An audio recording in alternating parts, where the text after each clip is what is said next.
고통의 문제, C.S. 루이스. 우리는 습관적인 악덕에 대해서는 예외적으로 한번 저지른 행동인 양 암시하거나 종종 자신도 그렇게 믿어버리는 반면 미덕에 대해서는 그와 정반대되는 착각을 합니다. 마치 실력 없는 테니스 선수가 평상시 실력은 일진이 안 좋은 탓으로 돌리고 어쩌다가 잘 친 것은 평상시 실력으로 돌리는 것과 같습니다. 이처럼 자신에 대해 진실을 말하지 못하는 것이 우리의 잘못이라고는 생각지 않습니다.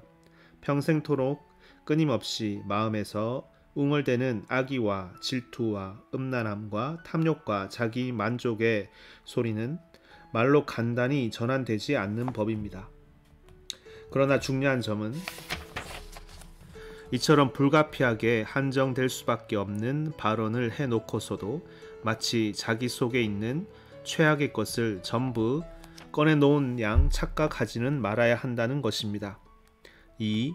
근자의 도덕을 순전히 개인적인 개념이나 가정적인 개념으로 이해하는 것에 대한 반발, 그 자체로는 건전한 반발이 일어나는 사회적 양심을 다시 일깨우고 있습니다.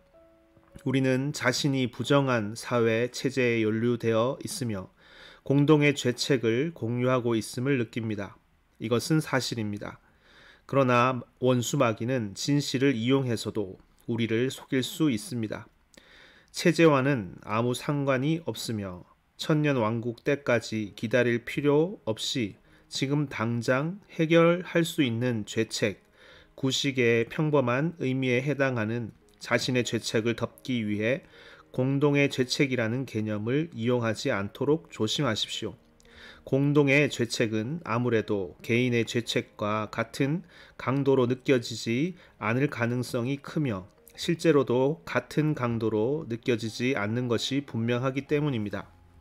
우리 대부분은 이 개념을 진짜 문제를 회피하기 위한 단순한 핑곗거리로 삼고 있습니다. 자신이 개인적으로 타락했다는 사실을 참으로 깨달은 사람만이 공동의 죄책을 생각하는 단계로 나아갈 수 있을 것이며 그때에는 공동의 죄책을 놓고 아무리 많이 생각한다 한들 지나치지 않을 것입니다. 그러나 우리는 뛰는 법을 배우기 전에 걷는 법부터 배워야 합니다. 3. 우리는 시간이 흐르면 죄가 말소된다는 이상한 환상을 가지고 있습니다. 다른 사람들뿐 아니라 저 자신 역시 어린 시절에 저지른 잔인한 행동이나 거짓말을 회상하면서 마치 지금의 내 모습과는 전혀 상관이 없다는 듯 웃음까지 터뜨려가며 말할 때가 있습니다. 그러나 단순히 시간이 흘렀다고 해서 그런 짓을 했다는 사실이 바뀌는 것도 아니고 죄책이 없어지는 것도 아닙니다. 죄책을 씻어주는 것은 시간이 아니라 회개와 그리스도의 피입니다. 또 설사 어린 시절의 죄들을 회개했다 해도 그 죄가 사해지기 위해 어떤 대가가 치러졌는지 기억하고 겸손해야 합니다. 어떤 것으로든 죄 지은 사실을 말소시키는 일이 가능하다고 생각합니까? 하나님께서는 모든 시간이 영원히 현재입니다.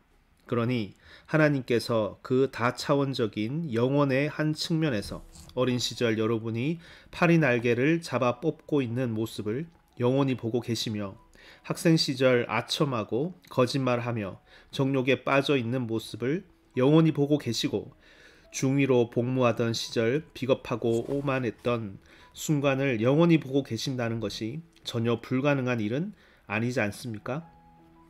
아마도 구원이란 이처럼 영원한 순간들을 말소시켜 버리는 데 있는 것이 아니라 완전히 겸손해져서 자기의 부끄러움을 영원히 지고 그 일이 하나님의 긍휼을 드러내는 기회가 되었음을 기뻐하며 온 세상이 그 일을 알게 되는 것을 기꺼워하게 되는 데 있을 것입니다.